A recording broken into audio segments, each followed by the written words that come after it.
Bonjour à toutes et à tous, je suis ravie de vous retrouver aujourd'hui pour un nouvel épisode solo qui marque les 1 an du podcast Permission Entrepreneuriale puisque j'ai lancé la plateforme, enfin comment dire, le podcast le 7 juillet 2022 et que nous sommes le 7 juillet 2023.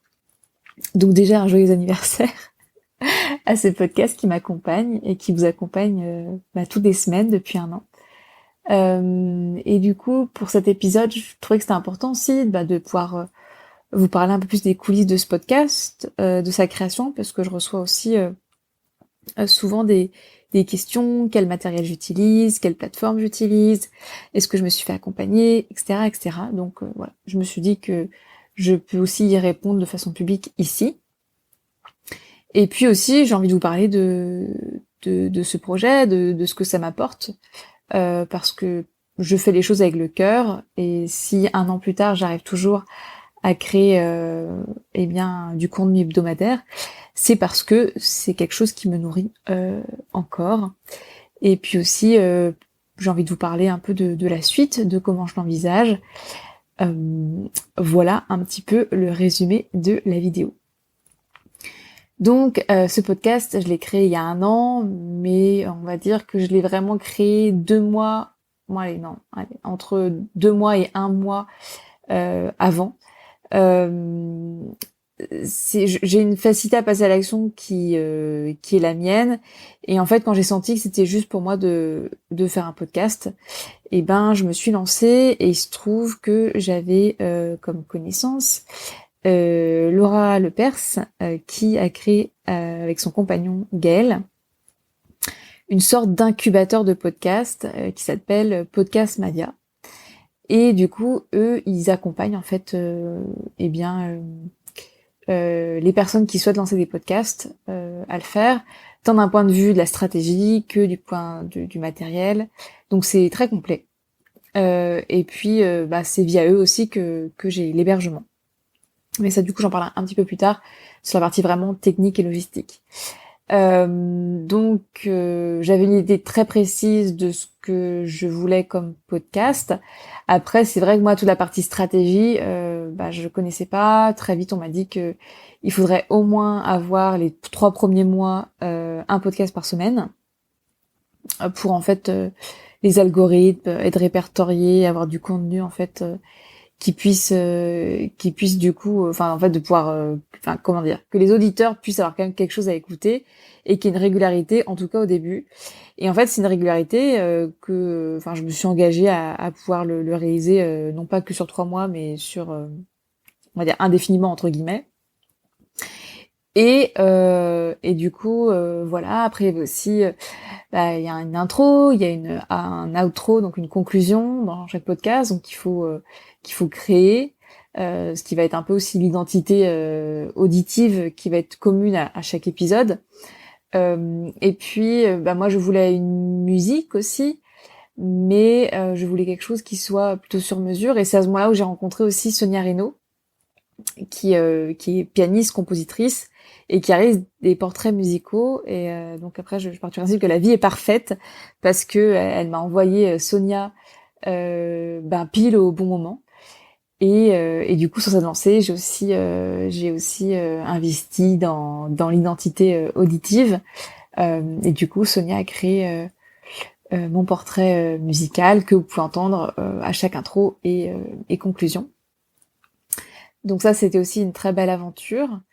Et puis le nom Permission Entrepreneuriale, alors c'est venu d'une co-création, c'est-à-dire lors des rendez-vous avec Gaël, il m'a dit tiens, il y a vraiment chez toi ce côté permettre, donner la permission, mais est-ce qu'on la donne ou au contraire on la prend? Donc voilà, au fur et à mesure. Puis en 2022, moi l'entrepreneuriat était vraiment un sujet que je portais fort et haut. Et ça a été, oui, c'était vraiment un sujet très important pour moi, l'entrepreneuriat. Donc voilà, très naturellement, c'est devenu Permission Entrepreneuriale. Et j'ai tout de suite aimé. J'ai acheté le nom de domaine, ce qui permet un peu de justifier une certaine antériorité. Donc j'ai acheté sur Gandhi, là où tous mes noms de domaine sont achetés. Et puis voilà. Et ensuite, pour la création des premiers épisodes, bah ça a été rapide, puisque j'ai demandé en fait à des personnes que je trouvais intéressantes de pouvoir interviewer dès le début. Et du coup, assez rapidement, j'ai eu des épisodes d'avance, donc ça c'était assez confortable. Euh, mais je me souviens que j'étais vraiment pas à l'aise. Déjà, le podcast, ben c'est la voix, et je trouve que c'est très bizarre. Je sais pas si c'est le bon terme, en tout cas, c'est pas naturel d'entendre sa voix. Euh, et du coup, de se l'approprier, c'est quand même quelque chose. Et puis il y avait quand même du stress, donc je me rappelle au début, j'avais toute une feuille A4 avec plein de questions. Et en fait, j'étais pas tant dans l'interaction, mais j'étais plus à quand la personne répondait à ma question, j'enchaînais sur une autre question. Peut-être que ça se ressent, peut-être pas trop, mais en tout cas, moi, je sais que c'était comme ça pour moi. Et, euh, et du coup, voilà, les premiers épisodes, ben, je les avais de près avant même que le podcast ne démarre. Et puis de toute façon, quand on lance un podcast, il faut une introduction, une sorte de bande-annonce de podcast. Et puis au moins avoir un épisode de près. Et l'idéal, c'est d'avoir au moins voilà 2 épisodes, comme ça on n'est pas dans la création de contenu dès le début à être un peu stressé. Donc je dirais d'avoir au moins la bande-annonce et 2 épisodes. Donc voilà. Euh, Ensuite, d'un point de vue de donc, technique logistique, donc moi j'enregistre donc sur un Mac Apple. Quand je suis en épisode solo, j'enregistre sur GarageBand, qui est un logiciel qui fait partie intégrante de tous les ordinateurs Apple que vous achetez, qui est vraiment très bien, qui est pratique. Il n'y a pas besoin de faire 36 manips, on peut vite aussi faire du montage, enfin c'est vraiment facile. Et c'est aussi ça que j'utilise quand j'enregistre à deux, mais à deux en physique. Où là du coup je crée 2 pistes et du coup j'ai 2 micros. Donc voilà, ça me permet d'enregistrer en vrai. Pour l'aspect micro, je vous en parlerai juste après. Mais sinon, quand je suis en enregistrement à distance, là j'utilise un site logiciel qui s'appelle Zencaster, qui du coup, en fait, c'est une sorte de Zoom, mais pour enregistrer des podcasts. Donc c'est vraiment très bien. Alors quand moi je l'ai utilisé jusqu'à fin 2022, c'était gratuit. Et maintenant, depuis début 2023, je crois qu'il y a 3 heures d'enregistrement offert par mois. Et ensuite, il y a un plan de paiement. Enfin, il faut payer. Donc voilà. Et après, très important, moi j'utilise un logiciel qui permet de venir équilibrer les différents sons, supprimer au maximum les bruits parasites, égaliser vraiment les voix. Et ça s'appelle Auphonic et c'est vraiment très bien fait. Donc chaque épisode, que ce soit un épisode solo, que ce soit un épisode en duo mais enregistré physiquement ou à distance, je les repasse tous sur Auphonic. Et ça, Auphonic, alors c'est payant, c'est-à-dire qu'en fait vous achetez du crédit, d'heures de comment dire, d'utilisation en fait du logiciel, donc en fonction du temps que vous mettez pour faire des épisodes de podcast, et ben en fait au fur et à mesure ça se débite, et puis après on rachète du crédit, etc. Mais ça c'est vraiment un logiciel que j'aime beaucoup. Et ensuite donc l'hébergeur, je l'ai pas choisi puisque c'était inclus dans comment dire, dans l'accompagnement du coup de Podcast Mania. Et en fait moi mon podcast il est hébergé sur Audiomins. C'est une plateforme que je trouve assez intuitive, bien faite. Après, je ne connais pas les autres plateformes, donc j'ignore. Euh, donc voilà pour la partie vraiment technique. Et après, pour le matériel, donc j'ai un Zoom H4n qui est un appareil qui permet d'enregistrer seul des bruits, mais c'est aussi un appareil sur lequel on peut brancher les micros. Donc moi j'ai deux possibilités de brancher. Donc je peux brancher 2 micros, voilà, c'est ça que je voulais dire. Et donc ça c'est pratique vraiment pour le côté quand j'enregistre à deux. Jusqu'à la semaine dernière, j'enregistrais tous mes épisodes même solo avec les micros, le Zoom H4n, etc., etc. Et donc à chaque fois c'est beaucoup de matériel, bon, ça prend un peu de temps d'installer tout ça. Et en fait la semaine dernière, il était très tard quand j'ai enregistré l'épisode et en fait j'ai utilisé mes écouteurs avec prise jack Apple. Euh, je me suis rendu compte que le son était aussi très très bien, enfin aussi bien en fait que le micro. Donc là, j'enregistre à nouveau en épisode solo du coup avec mes écouteurs Apple.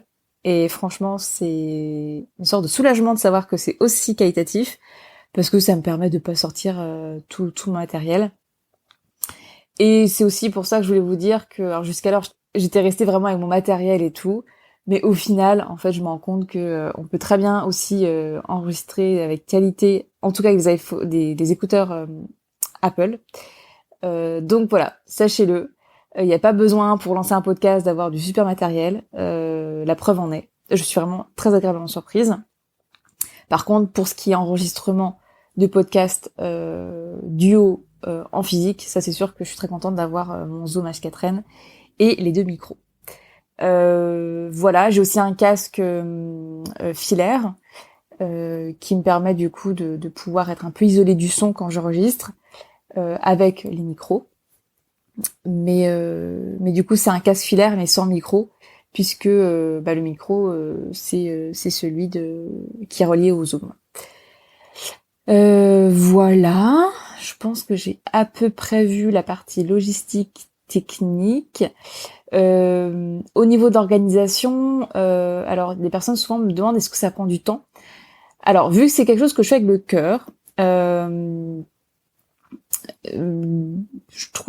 dirais que c'est pas une charge. Alors c'est une charge supplémentaire d'un point de vue temps, d'un point de vue quand même idée, etc. Mais par semaine, je sais pas, je passe environ, si on égalise un peu le tout, entre 1 heure et demie et 2 heures consacrées au podcast, parce qu'il y a le temps d'enregistrement, le temps après aussi, de venir monter si besoin, de passer dans le logiciel phonique pour que ça soit nickel au niveau du son, égalisé, etc. Et ensuite de mettre ça sur l'hébergeur pour que ça puisse être publié sur toutes les plateformes. Donc voilà, je dirais entre 1 heure et 2 heures, en fonction aussi de la durée de l'enregistrement du podcast. Quand c'est solo, c'est facile parce que j'enregistre comme je veux, comme là aujourd'hui. Par contre, quand c'est à deux, forcément il y a une prise de rendez-vous, faut un horaire qui convienne aux deux. Si c'est en physique, potentiellement je peux me déplacer pour. Si c'est à distanciel, il n'y a pas besoin de se déplacer, mais il faut quand même trouver un créneau qui convienne aux deux. Donc voilà, c'est quand même une partie. Il y a quand même de la réflexion et quand c'est à deux, ça nécessite aussi une organisation particulière. Donc il y a ça à prendre en compte. Et puis aussi, d'un point de vue organisation, le plus agréable, le plus confortable, c'est quand même d'avoir des épisodes d'avance pour ne pas être toujours à la semaine, en fait, à devoir créer quelque chose. Parce que moi, j'ai un épisode hebdomadaire. Après, quand c'est au mois, voilà, si vous avez plusieurs mois d'avance, tant mieux pour vous. Mais c'est vrai que d'avoir différents épisodes d'avance, c'est quand même hyper confortable. Là, je sais que par exemple, pour la semaine prochaine, c'est un épisode en duo où je suis allée rencontrer la personne physique. Du coup, ça va être... là, je sais que voilà, j'ai plus qu'à le monter, à l'égaliser et puis à le mettre sur l'hébergeur. Et puis la semaine d'après, ce sera l'épisode en anglais puisqu'on sera déjà arrivé au 3e vendredi du mois. Et donc ça, il est déjà enregistré. Donc voilà, ça me laisse quand même une sorte de respiration. Alors, c'est pas le cas tout le temps. Là, par exemple, cet épisode, je l'enregistre le jeudi 6 juillet et il sera publié demain. Donc voilà, après, chacun s'organise comme on veut. Et puis il y a aussi la partie communication.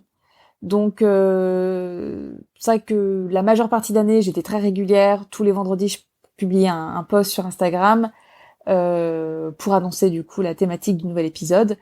C'est vrai que ces dernières semaines, je l'ai moins fait parce que ce retour en France, voilà, c'est un autre rythme, c'est une autre façon de vivre et que je suis beaucoup moins aussi plongée dans Canva et tout et tout. Après, je me dis que mes fidèles auditeurs et auditrices, de toute façon, ils écoutent l'épisode. Donc voilà. Et puis là, je vais retourner. Je suis en train de réorganiser ma communication.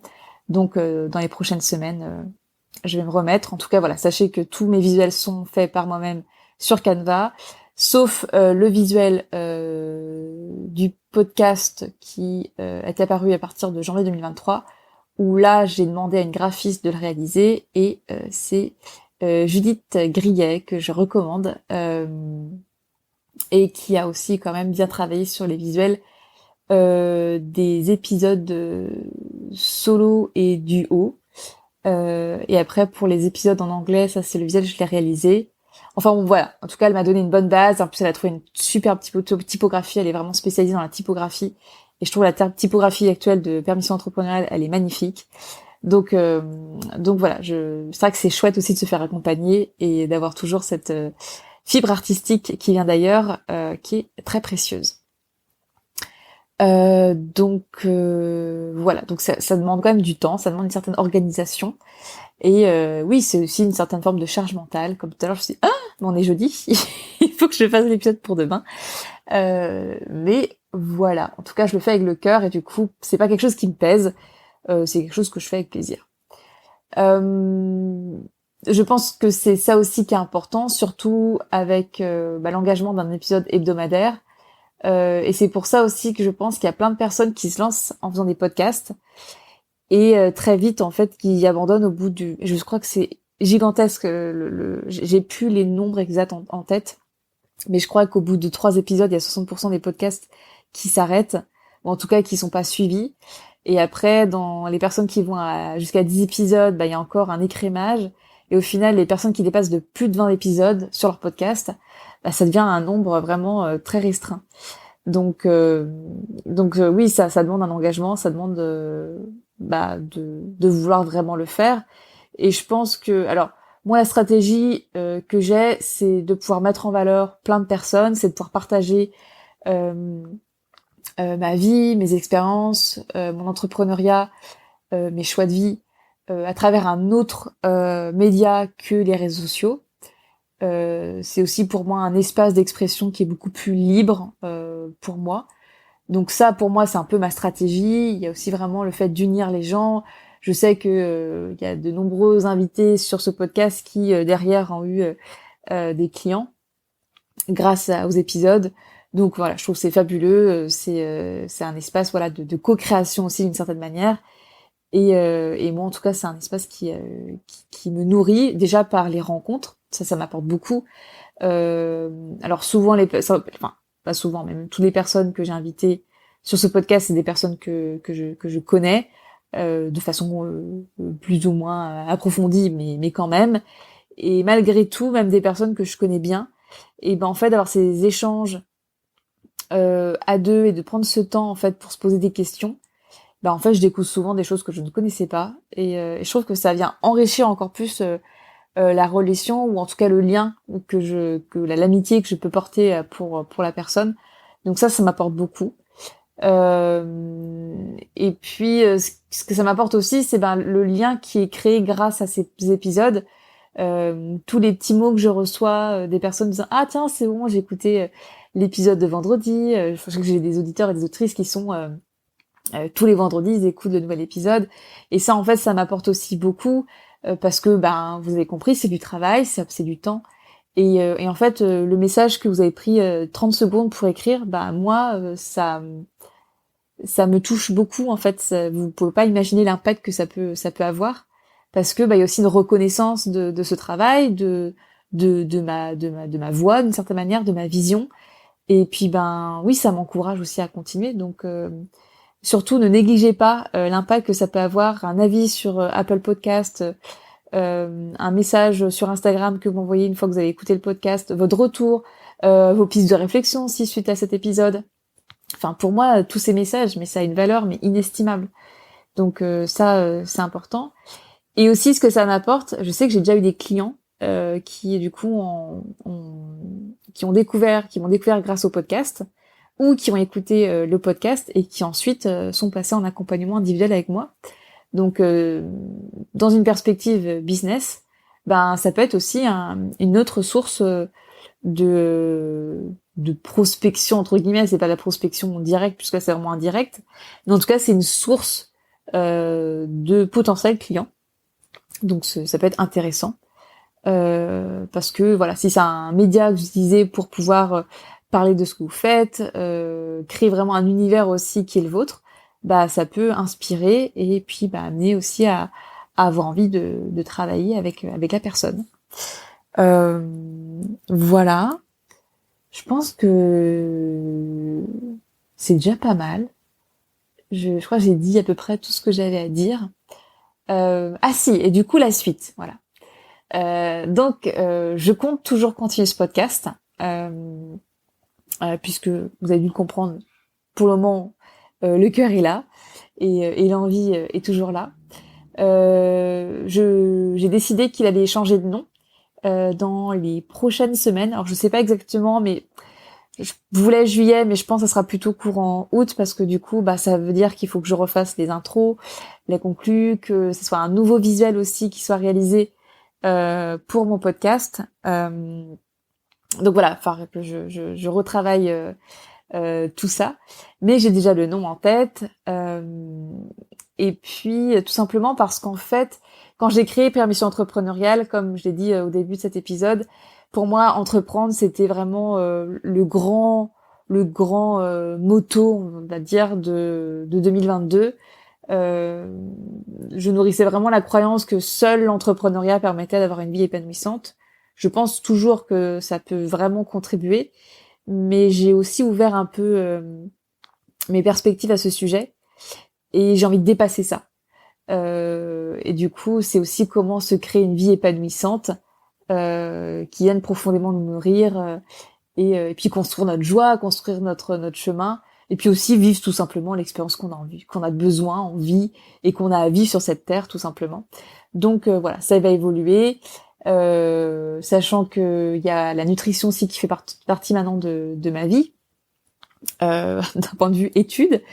Donc j'ai envie d'aborder aussi ces thématiques-là dans ce podcast. Et puis au final, je me suis rendu compte que j'ai beaucoup d'épisodes solo qui sont pas spécifiquement sur l'entrepreneuriat, mais qui sont plus voilà sur des expériences de vie, sur mes réflexions sur certaines choses. Donc voilà, j'ai envie d'ouvrir davantage et il est temps du coup de passer au nouveau chapitre de mon podcast. Donc vous verrez ces changements dans les prochaines semaines, en tout cas courant de l'été. Et puis bah voilà en fait tout simplement. Voilà la suite que je planifie, que je construis actuellement.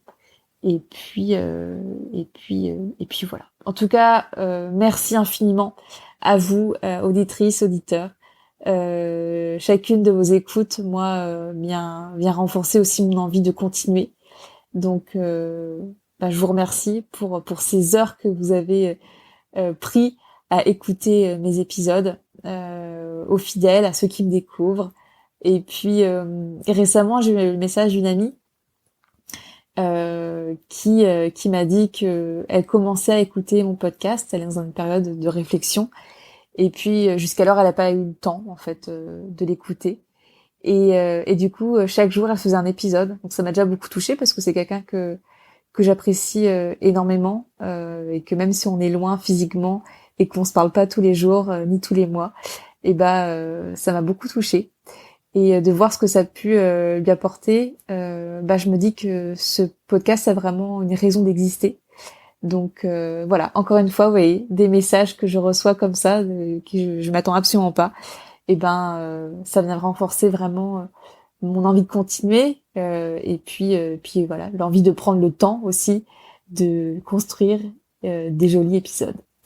Merci, merci, merci et puis je vous dis de toute façon à vendredi prochain.